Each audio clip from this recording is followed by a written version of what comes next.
Química avançada. O equilíbrio químico. Equilíbrio dinâmico.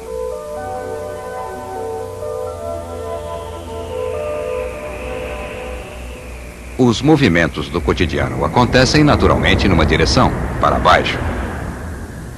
Mas parece que as reações químicas funcionam nos dois sentidos. Sob um certo conjunto de condições, as reações ocorrem para frente. Sob outro conjunto de condições, parece que a reação para. E em certo meio, a certas circunstâncias, as reações podem se reverter, os produtos podem se desassociar e as matérias-primas podem voltar à origem. Ainda mais incrível é o que os químicos querem que aceitemos, que tanto as reações para frente como para trás ocorrem simultaneamente. Quando o tetróxido de dinitrogênio incolor é aquecido, ele começa a se desassociar no dióxido de nitrogênio, marrom avermelhado. E se o dióxido de nitrogênio for resfriado, ele reage formando o tetróxido de dinitrogênio incolor. Se for deixado a temperatura e pressão constantes, a reação parecerá parar, com uma mistura de dióxido de nitrogênio e tetróxido de dinitrogênio em cada frasco. Mas os químicos querem que acreditemos que a reação não cessou. Em lugar disso, ocorrem milhões de reações num sentido para contrabalançar milhões de reações no outro. É uma condição que eles chamam de equilíbrio dinâmico. Se isso é verdade, precisamos de um modelo que mostre como as moléculas individuais estão se comportando.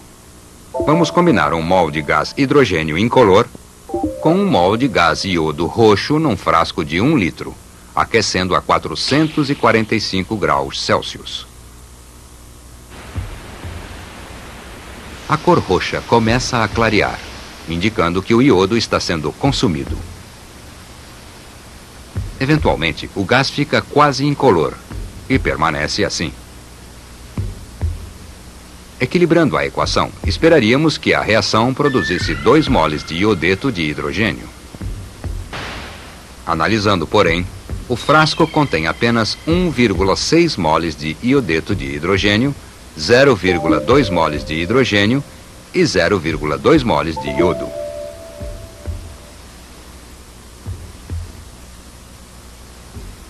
Será que esta reação parou mesmo? Ou atingiu seu equilíbrio dinâmico, com reações ocorrendo continuamente nos dois sentidos? Vamos ver um modelo de colisão baseado na teoria cinética das moléculas. A teoria cinética das moléculas propõe que as moléculas estão em movimento constante. Assim, cada molécula individual sofre colisões intermináveis. A energia desse movimento aparece de várias formas, como rotação,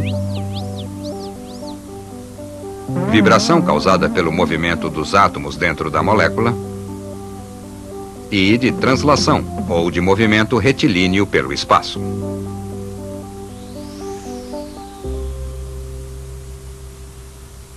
Quando se aplica calor a qualquer molécula, a energia térmica é transformada em energia cinética. Agora vamos examinar como duas moléculas podem se encontrar e reagir. Se não tiverem energia suficiente, irão apenas se chocar. Com mais energia, porém a um ângulo de ataque inadequado, acontecerá o mesmo. Mas com energia suficiente e o ângulo correto, elas reagirão. O hidrogênio e o iodo formam iodeto de hidrogênio. É claro que duas moléculas de iodeto de hidrogênio também podem se encontrar. Com energia suficiente e o ângulo certo, elas também reagirão para formar o hidrogênio e iodo. Se a energia térmica puder ser convertida em energia cinética em moléculas individuais, isso dá ao hidrogênio e ao iodo uma queda de energia para formar o iodeto de hidrogênio. Mas o calor também aumenta a energia cinética do iodeto de hidrogênio e lhe dá uma queda de energia para recompor hidrogênio e iodo. E nessa confusão de moléculas, não há nenhum motivo que impeça as duas reações de ocorrerem simultaneamente. Agora, como é que este modelo explica o equilíbrio dinâmico? Inicialmente, se houver apenas hidrogênio e iodo, só esta reação tem condições de ocorrer. As quantidades de hidrogênio e iodo diminuem rapidamente. Naturalmente, ao mesmo tempo, a quantidade de iodeto de hidrogênio aumenta rapidamente. Mas, quando a concentração de iodeto de hidrogênio cresce, esta reação se acelera. À medida que sobram cada vez menos moléculas de hidrogênio e iodo para reagir, esta reação fica mais lenta. Finalmente, as velocidades das duas reações se igualam.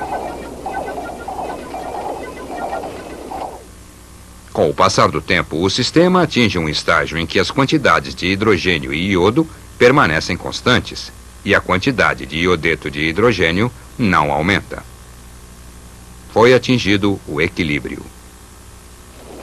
É um equilíbrio dinâmico porque as reações podem continuar tão intensamente quanto antes. Mas não há uma mudança na concentração de qualquer um dos participantes. Portanto, só parece que parou.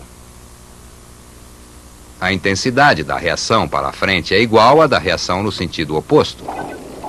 Este modelo das reações químicas nos obriga a mudar o modo como vemos a química. Se as reações eventualmente pararem, então este símbolo de sentido único descreverá adequadamente as reações químicas. Mas se as reações forem dinâmicas, mesmo quando parecerem ter parado, só é preciso a formação de algumas poucas moléculas para levantar a possibilidade de uma reação em sentido oposto.